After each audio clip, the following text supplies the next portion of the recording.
And welcome to this edition of the Native News Update on a Wednesday, March 13th. I am the host for today's program, Paul Demain, and many of the stories we read here and feature can also be found at our new website, IndianCountryNews.com. And here are some of the discussions of the day, because we go to Lori Townsend of Alaska Public Radio in Anchorage, where the Iditarod just ended.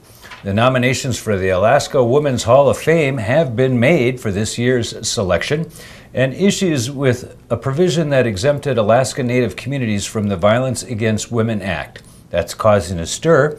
This and a lot more from Alaska.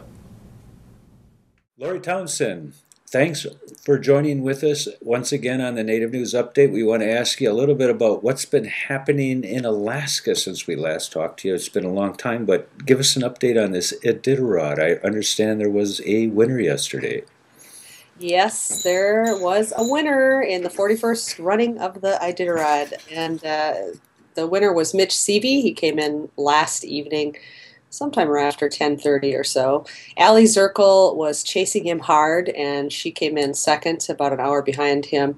Allie was trying so hard yesterday to get to first position that she was using a ski pole a lot and running alongside of her dogs, and she had blisters all over her hands, just trying really hard to get out there in front. A great effort, but didn't quite make it.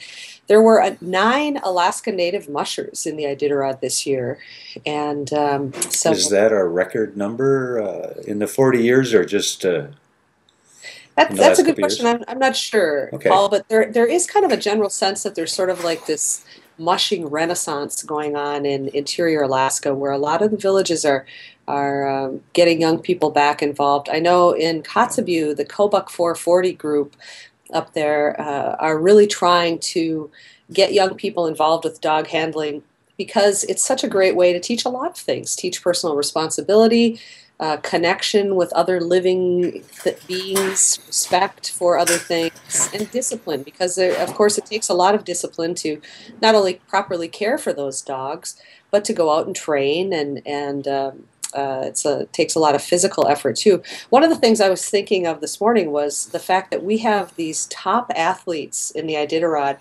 Lots of them are in their 50s and 60s.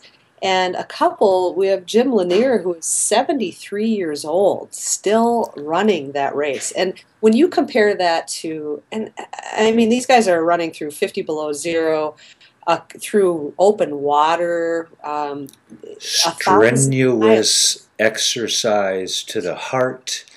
And at 77, I know some people who are no longer with us at the age of 77, and you've got some of these elders. Wasn't the winner 55 years old this time around, if I remember? He is 53. Yeah, 53. He's 53.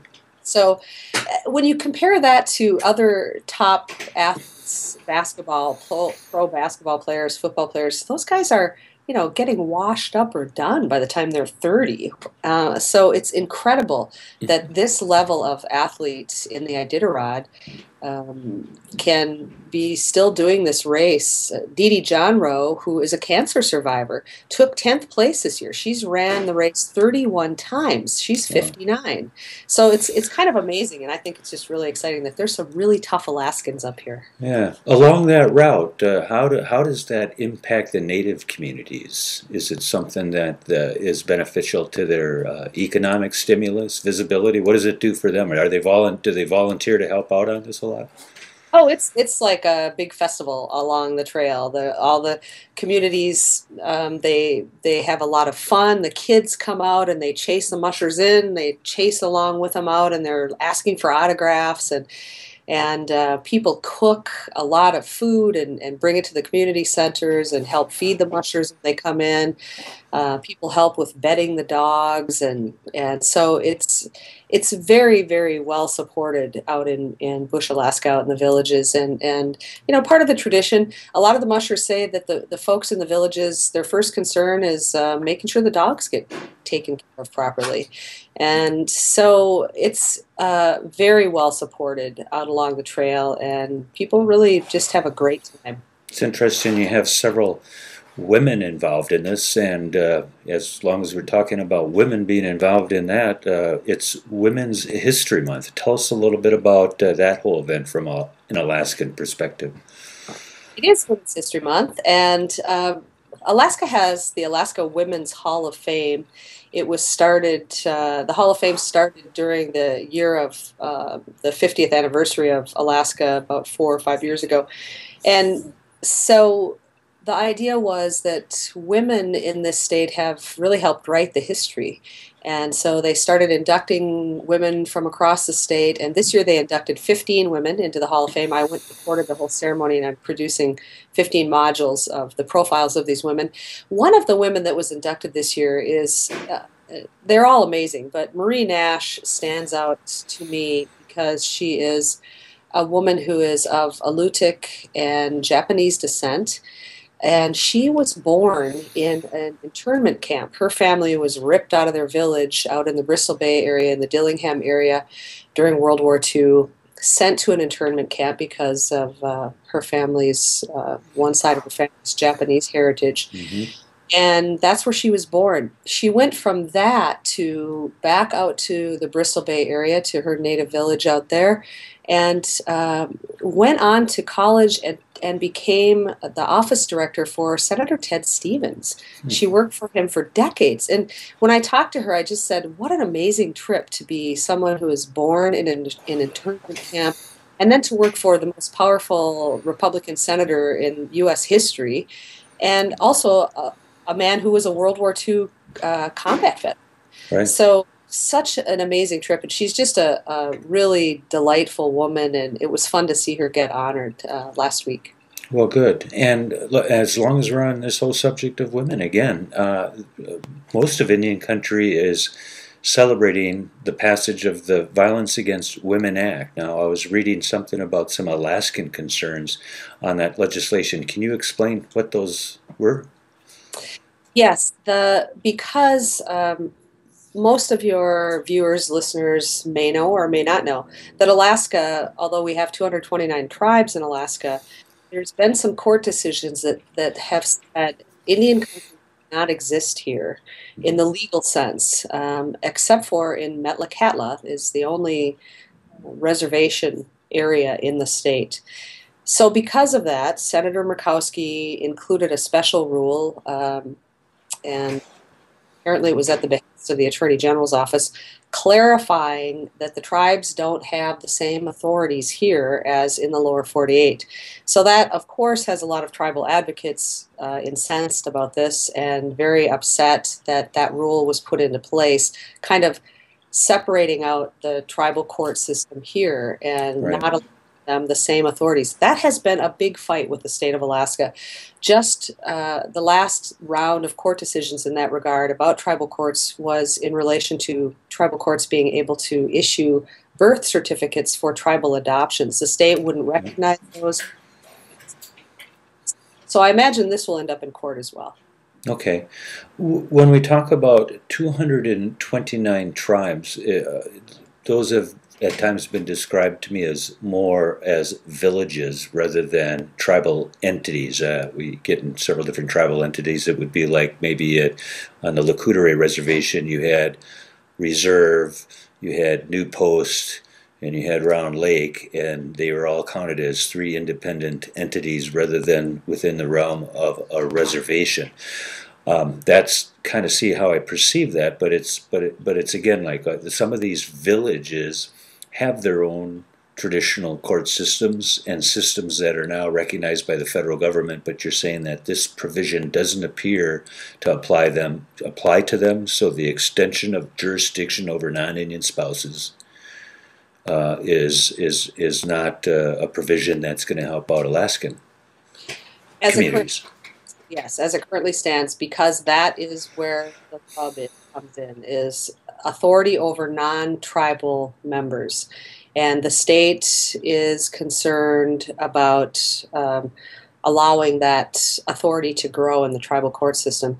Now, having said that, it seems as every time there's a dispute between the state and the tribes when it comes to tribal court authority, this courts uphold the tribal courts authority. So it will be interesting to see how this carries out and forward, and how that will be challenged legally.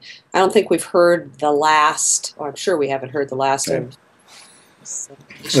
The first challenge is no doubt going to come from some non-native being taken into tribal court who objects to that jurisdiction.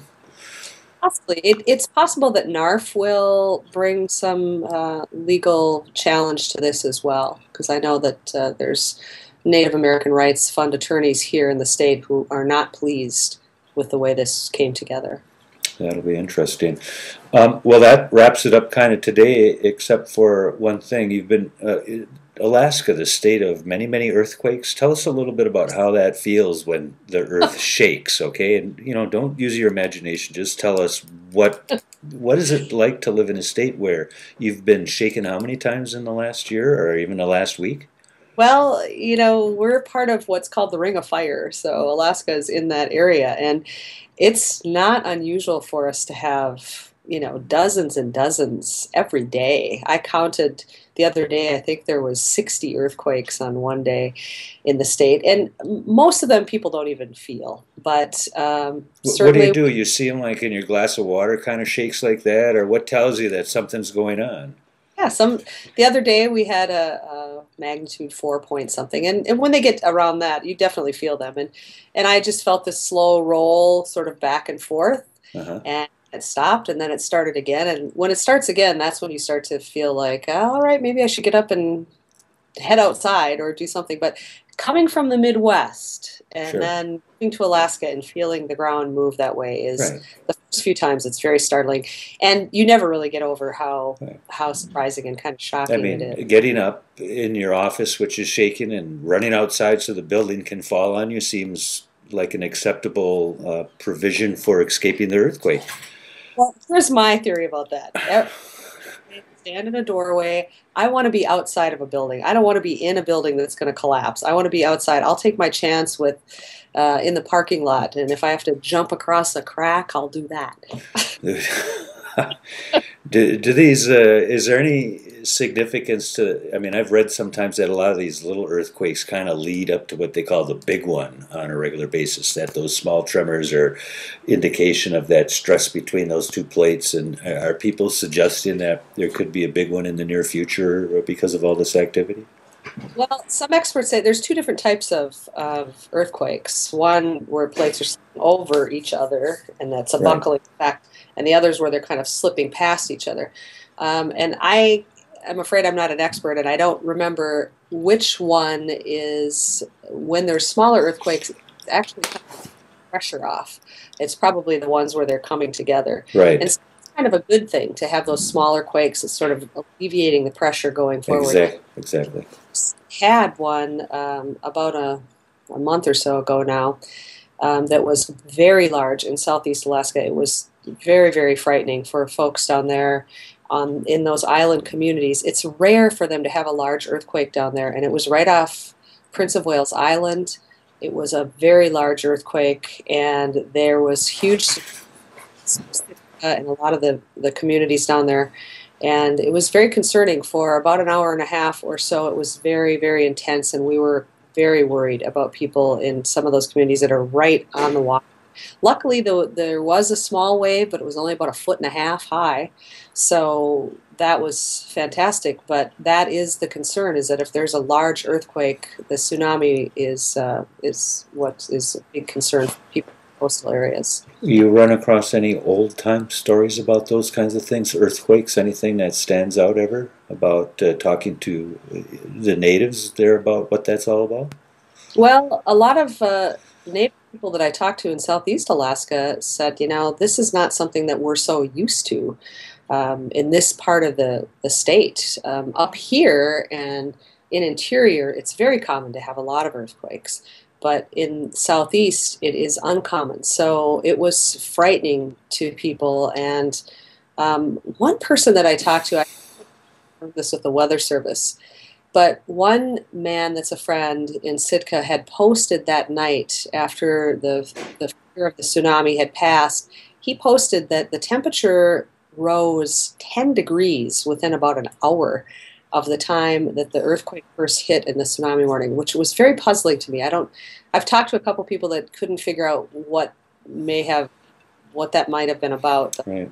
that's what they reported. So You're, that's unusual in that area. yeah, aren't you more apt? I mean, I've heard a lot of people saying you're more apt to see animals doing some unique things, like animals getting away from water, animals moving around, animals doing things a couple hours because apparently they can feel that tension and stress in the earth coming out before it goes.